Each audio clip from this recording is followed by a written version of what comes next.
여러분, 피스티스 방송의 존 전도사입니다. 기도로 시작하겠습니다. 언제나 우리의 삶을 좋은 길로 인도해 주시고 보호 감찰해 주시는 하나님 아버지, 우리가 주님의 말씀을 묵상하면서 하나님과 예수님을 더욱 알아가는 시간 되게 해 주시길 예수님 이름으로 기도합니다. 아멘. 오늘은 요한복음 2장인 가나안의 혼인잔치, 예수님의 첫 표적을 토대로 우리가 함께 같이 묵상해 보도록 하겠습니다. 2장에서는요, 예수님의 초자연적인 능력을 표적으로 기록하고 있습니다. 이것은 그리스도가 하나님의 아들 되심과 메시아라는 사실을 증거하기 위함을 나타내고 있습니다. 요한복음 2장 1절에서 11절의 말씀은 가나의 혼인잔치에 관한 내용입니다. 본서에서만 언급되어진 가나란 장소는요, 갈릴리 바다 서쪽에 위치했던 것으로 추측되고 있습니다. 갈릴리 가나의 혼례잔치에서 포도주가 떨어진 것을 본 예수님의 어머니가 포도주가 없다 말하니 예수님께서는 요한복음 2장 4절에서 이렇게 말씀하고 계십니다. 예수께서 이르시되 여자여 나와 무슨 상관이 있나이까? 내 때가 아직 이르지 아니하였나이다. 이 말씀의 의미는 무엇일까요? 예수님은요, 하늘에 속하신 분이시며 하나님의 아들이심에도 불구하고 믿지 않는 사람들의 혼인잔치에 포도주가 없는 육신의 갈증과 상관이 없으심을 나타내시는 말씀으로 생각할 수 있습니다. 내 때가 아직 이르지 아니하였다라는 말씀은 예수님의 때라는 말씀은 예수님께서 십자가에 못 박혀 전 인류의 구원을 위해 돌아가시며 부활하심으로 모든 민족이 구원을 얻을 수 있는 그때를 가르치는 말씀입니다. 그럼에도 불구하고 예수님은 첫 표적을 갈릴리 가나에서 물을 포도주로 만드시는 일을 행하십니다. 그러니까 인간의 갈증을 육신의 갈증까지도 예수님께서는 이적을 행하신다, 첫 이적을 보여주신다, 첫 표적을 보여주신다 라고 볼 수 있죠. 첫 표적은요, 헬라어로 아르케톤 세메이온이라고 하는데 요한은 예수님의 기적을 언제나 표적으로 언급하면서 기적을 행하시는 예수님이 하나님의 아들과 그리스도가 되심을 증거하고 있습니다. 다음은 요한복음 2장 13절에서 22절인 예루살렘 성전 청결에 관한 내용입니다. 요한복음 2장 12절에 그 이후 예수님께서는 어머니와 형제들과 제자들과 함께 가나에서 가버나움으로 내려가십니다. 가버나움은 갈릴리 바다 북서쪽 해안에 위치한 곳으로 예수님은 주로 이곳을 중심으로 활동하셨습니다. 하지만 이곳에는 많은 권능을 베푸셨음에도 불구하고 여기에 있는 유대인들은 교만하였으므로 예수님은 이곳을 책망하셨습니다.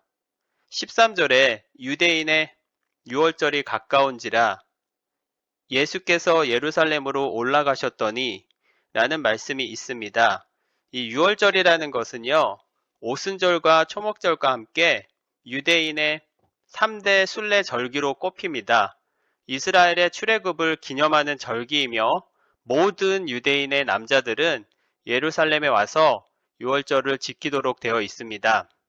성전 안에서 장사하는 사람들을 향해서 예수님께서 직접 노끈으로 채찍을 만드사 양이나 소를 다 성전에서 내쫓으시고 돈 바꾸는 사람들의 돈을 쏟으시면서 상을 엎으시고 내 아버지의 집으로 장사하는 집을 만들지 말라 하시니 오늘날의 하나님의 아버지의 집인 교회를 말씀하시는 것이며 교회 안에서 장사하는 행위란 돈이 중요시되고 말씀과 기도가 우선이 아닌 오직 교회의 헌금으로 더 큰 성전 건축과 사리옥에 넘치는 비즈니스 관계의 교인들의 믿음을 가리켜 예수님은 너희가 이 성전을 헐라라고 말씀하고 계시는 것입니다.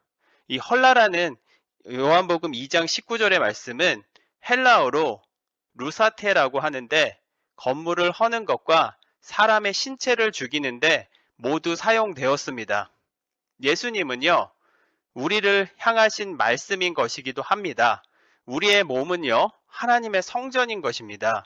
우리가 하나님 안에서 거룩하지 않고 돈을 쫓으며 악한 일을 도모한다면 예수님께서는 우리의 어리석은 장사하는 마음을 헐라라고 말씀하시는 것입니다. 코로나 바이러스로 락다운 되어진 우리 교회에서 예배를 드릴 수 없는 이런 상황에 놓여 있습니다. 우리는. 그러나 하나님께서는 우리에게 분명히 말씀하십니다. 우리는 하나님의 성전이고 우리의 몸은 하나님의 성전이고 우리 마음을 지키라고 당부하고 계시는 것입니다. 믿음을 잃지 않고 성령님이 우리 안에 거하는 한 사람 한 사람이 주님의 성전이 되어 가는 것을 하나님께서 원하시는 것입니다. 성전은요, 실제로 AD 64년에 완성되었기 때문에 이 말은 BC 19년에 시작된 성전 건축이 그때까지 계속되었음을 뜻합니다. 오직 육의 것만 바라고 돈에 눈이 먼 장사의 소굴로 만들어버린 유대인의 눈에는 육신의 눈으로 보이는 성전으로 가르쳐 예수님께 말하며 논쟁하고 있는 부분입니다. 그러나 예수님께서는 영에 속하신 분으로 영적인 눈으로 바라본 성전을 가리키고 있습니다. 성전을 헌다는 의미는 예수님의 육체가 십자가에 못 박혀 돌아가심을 의미하고 3일 동안에 다시 일으킨다라는 의미는 예수님께서 3일 만에 다시 부활하셨음을 나타내십니다. 우리는 우리의 몸인 거룩하지 못한 것들을 내 안에서 죽이고 자기 십자가를 지고 성령님 안에서 다시 태어나는 삶을 의미하는 것입니다. 우리의 죄를 회개하고 하나님 앞에 나아가는 순종의 믿음을 예수님께서 말씀하시고 계시다는 겁니다. 마지막 구절 요한복음 2장 23절에서 25절을 함께 보시겠습니다.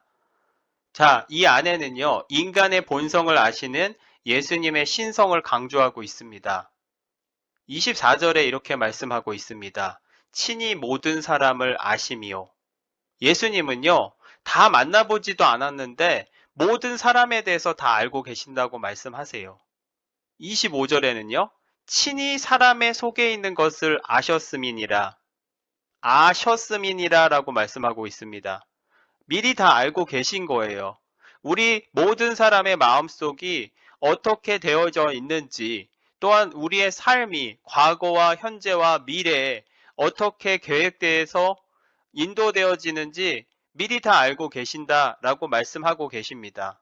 지금의 우리의 삶이요, 이해가 되지 않고 어렵고 힘들고 있다면, 그런 분이 있다면 하나님께 기도하십시오. 우리의 삶을 다 알고 계시는 분께서 우리에게 분명한 말씀, 메시지를 보여주실 것입니다. 그러니 눈을 감고 기도를 해보세요. 주님의 성전인 우리가 더욱 거룩해지며 하나님 안에 거하는 삶으로 인도되어지길 사모하며 기도하는 것입니다. 우리의 머리카락 하나하나까지도 다 세시며 아시는 하나님께서 우리에게 좋은 길로 인도해 주실 것을 확신합니다.